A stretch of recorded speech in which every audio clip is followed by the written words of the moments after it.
Hey guys, the Fire Brothers here. It's just me. My brother couldn't be here today because he was trying to find Gamer Edition Fortnite Prime. Such a millennial, that one. I bet he's also gonna hit the giddy just like Martini did that one time. Alright. You will now proceed to hit the gritty. I hate you. But anyways, these are the jokes. Hope you guys are enjoying them. Sorry I haven't been uploading much lately. I've been going through a lot of stuff in my real life, like a lot of stuff that has been getting in the way of me making videos. Since then, a bunch of news have piled up. So I think it's for the best if I do one huge video where I talk about all the new releases, all the stuff involving Transformers 1 that just came out. Because we have quite a bit, but they weren't just big enough news for individual videos, so I decided to just do this one old video where I summarize everything. Now, it looks like the Transformers 1 marketing is in full swing. We have merchandise. And when I mean merchandise, I mean merchandise! Hasbro's not slowing down and they're going full throttle with the Transformers 1 marketing. I'd say that they're probably handling this a whole lot better than Rise of the Beast. Cause the marketing for that one was kind of atrocious, slow drip feeding as if it were a Bungie game, and overall pretty painful. So our first bit of merchandise comes from the... I'm not gonna even try to say that in Spanish, because I'm gonna butcher it. But it seems to be a Spanish version of TF Hype Guy's Twitter account. So that's pretty interesting. I'll name him TF Hype Guy 2. So TF Hype Guy 2 basically said that in Mexico, they actually found some Transformers 1 merchandise that showcase Orion Pax, a brand new CGI render of him. Now, these look pretty cool. Again, it's just a backpack for kids. Not much to say there. This is a whole new render of Orion Pax here, though. Like, he looks pretty cool. This is clearly before he gets his, T-Cog upgrade like we saw in the trailer. In other news, it has been seemingly confirmed that Transformers 1 will receive a full movie novelization. Now, this is actually kind of huge and kind of historic in a way, because we haven't got a novelization for a Transformers movie since Dark of the Moon, which some people consider to be the last good Transformers movie, not counting Bumblebee, of course. Now, the funny story about the Dark of the Moon novelization is that when that came out, it kind of spoiled the whole movie, like Sentinel's betrayal and stuff like that. And ever since that movie, we never got a novelization because they wanted to avoid those kind of plot twists. Not that you were really missing out on anything for Age of Extinction or The Last Night. Now, Bumblebee also had a movie novelization, but this seems to have gone completely under the radar by the whole fandom, and now Transformers 1 is getting one. I'm not gonna lie, this is actually very cool, because this means that when this comes up, we're probably gonna get half the movie spoiled for us.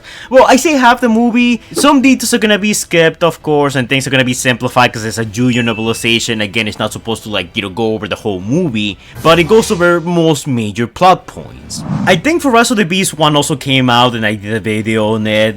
It went over half the movies. We might get the same thing for the novelization, who knows, but when it comes out, I'll check it out, and I'll let you guys know what we can expect from the movie because of it. Now, up for the next bit of news, and this one's actually kind of exciting because we finally know who's gonna be composing the score for Transformers 1, and it's none other than Brian Tyler. Now, you guys probably don't know who that is. That is the man behind the Transformers Prime OST. Oh, that's an absolute sex decision. In all honesty, rare Hasbro and Paramount W. Now, in my opinion, the Transformers Prime OST is one of the best Transformers OSTs out there, and Brian Tyler is someone that does have experience in actual making music. Now, I miss Steve Jablonsky. Steve Jablonsky, to my opinion, was the best composer for the music in the Transformers movies.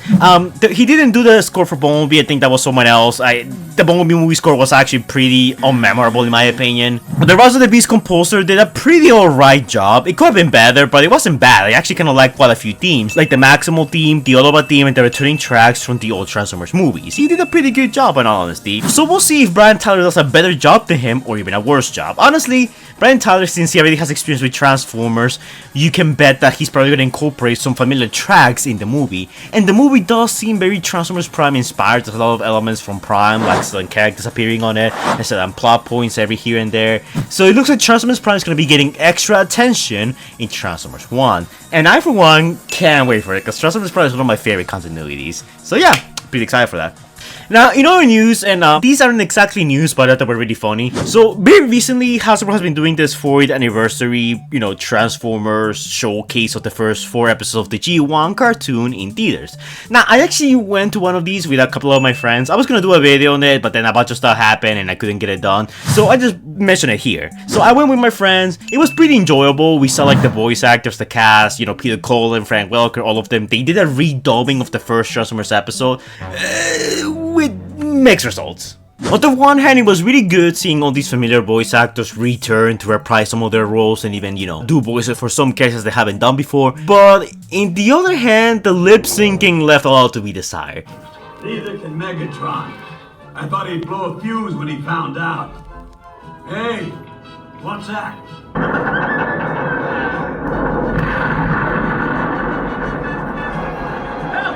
Help! We can't get out! Somebody save us!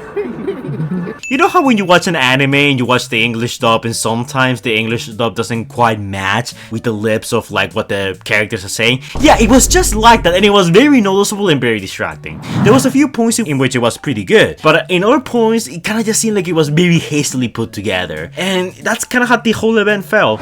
But after the first episode, the last 2 episodes were just showcased normally and there's not much to say about them, except that they were just showcased in the big screen. Watching the original G1 episodes with my friends was actually a pretty cool experience. Even if most of them weren't huge Transformers fans, they all seemed to enjoy it. Was it worth the price of admission?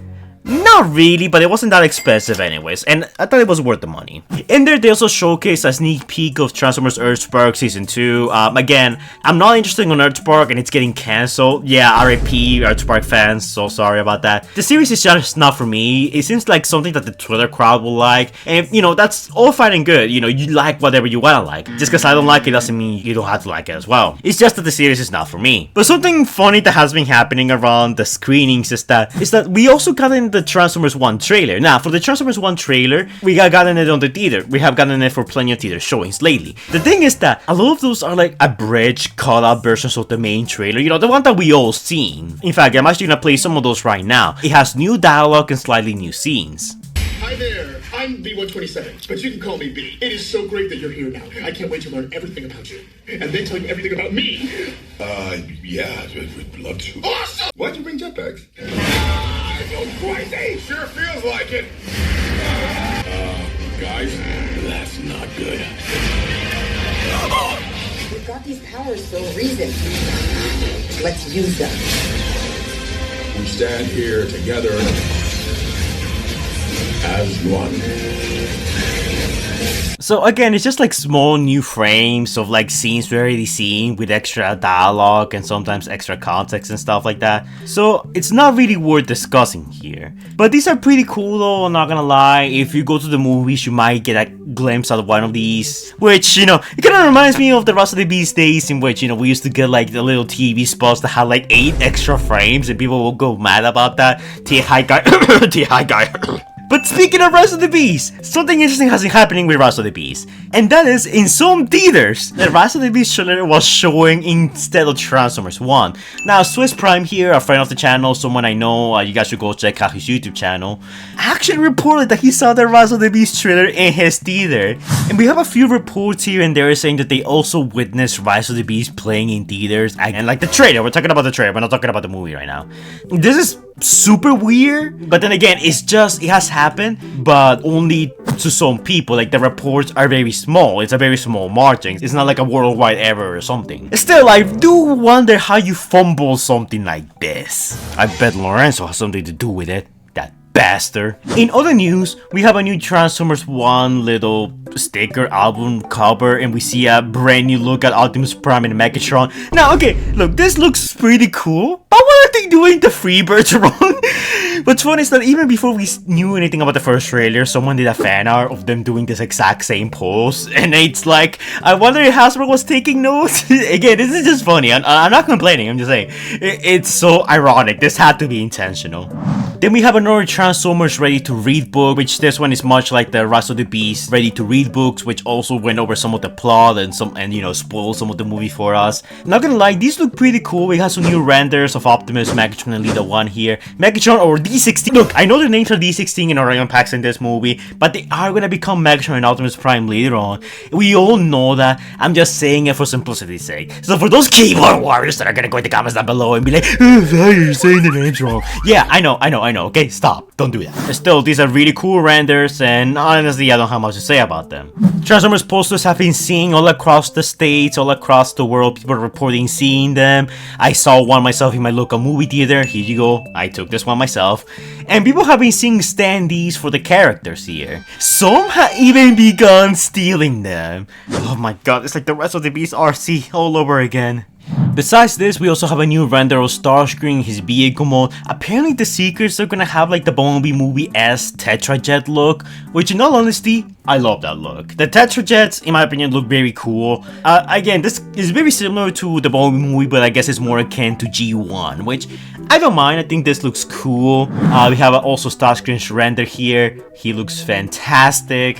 So far, I think they've been doing a pretty good job with all these renders so far. I don't have any complaints with some of them. I know the art style of the movies is still a bit weird for some people, and a lot of people are still getting used to it. But frankly, the more I see these guys, the more I'm starting to like them. I'm really warming up to the Transformers 1 aesthetic. I didn't like it much at the beginning, but now that some time has sinked in, I'm like, yeah, it looks pretty good. Now still, if we could do something about that obnoxious Marvel comedy, that'd be great. But overall, that's about it for the Transformers 1 news. And now, as for Transformers Reactivate, it has been quiet. There has been nothing for Transformers Reactivate aside from the cinematic cutscene leak last week. You guys haven't seen that video, I'm gonna put it on the screen for you guys to check out, because we have literally new leaked cutscenes from that game. But we're still awaiting the game to appear into Summer Game Fest next month, like I think it's around June 8th. If we don't get it by then, I'll just leak gameplay myself. Like at that point, I think it's just ridiculous that they haven't shown anything. And Transformers Earthspark is getting cancelled, like I already mentioned. So that's pretty much where we stand with Transformers Media. There are rumors that we're gonna get a new Transformers series sometime soon, so people are saying that it might be an anime, which if that's the case, absolutely base Hasbro. That's what you should be doing. You should be giving us like Transformers anime, because anime right now is literally on the rise, and if you can get the right studio to do it, that'd be great. But then again, this is just a rumor. People are saying that it might be just a cartoon like Earthspark animated or even Prime, so who knows at this point. But yeah, that's literally where we stand with Transformers at the moment. No word in the second trailer just yet, but if I were to guess, I'll say we'll probably get a trailer around the end of June. Probably, I don't know. Maybe Lorenzo will decide to screw us over and postpone it all the way to July. You know how that guy is. Such a prankster, that one. But yeah, that's pretty much it for this video, guys. Hopefully you enjoyed the news. So let me know in the comments down below your thoughts on all of this. How are you feeling about Transformers 1 so far? Is the marketing up to your liking? Is it better than the Rise of the Beast marketing? Which, yes, first off, it is. Do you think we're seeing too much way too early? Because we already had a couple of character reveals like Mirage, Arachnid, and so on. So I can understand people are saying that we're already seeing too many characters too soon. Like too many surprises are being spoiled. Which, yeah, I kind of understand, but at the same time, this movie's gonna have a huge roster. So I think it's fine if they're showcasing characters at this pace. Frankly, I'm actually pretty high for Transformers 1 so far. I do have some qualms with it, especially with the way it was presented in the first trailer. But for the most part, I'm actually pretty excited for it. And the more news we get and more characters we see, the more relieved, or I'm feeling more at ease, because I feel like the movie's actually moving in the right direction. But hey, we'll have to wait until September to say the movie will actually be good. Sorry again for not uploading as much lately. I've been busy with real life stuff, you know how it is. But very soon I'll go back to making more consistent videos. I'm actually working on a bunch of stuff on the background, which I'm already pretty far behind schedule. And don't worry, I'll make a review on the Sky1 comics, hopefully before next week. But yeah guys, that's it for this video. As always, don't forget to like, comment, and subscribe. Do all the annoying YouTuber stuff that the algorithm likes so much. And I will see you guys in the next video. Stay safe, guys. Before we go, shout out to our super incredible Patreons and channel members: Scout, James Newbold, Crawley666, TF Cypher, Legend of Soup, King Sparta, Crazy T-Rex, Orion64 Studios, Wenso, Inferno65, Super Sailors Former Hedgehogs, Moriarty, Ray Dude, Toby David Dale Smith, Xavier the God, Stitch Productions, Drakey Horror 45, Grub Lordo, and Predaking Hunter perfect place. And also our channel members, Scrub Lordo, Obstination Reviews, TF Cypher, Laser Sin, The Crazy T-Rex, and Lord Skywarp. And Surprise Chidor. Thank you guys for your support, it's much appreciated. If you become a channel member or a patron, you get access to exclusive videos I haven't released yet. You get to collab with me in some of my videos if you so choose to, and access to channel exclusive emojis and a bunch of other stuff. You also get a shout out to your channel in the description down below, so be sure to check out those guys as a lot of them are up and coming YouTubers who need all the help they can get. But keep in mind this is entirely optional because freedom is the right of all sentient beings. Thank you guys for your support, it's much appreciated, and I'll see you all in the next video. Bye guys!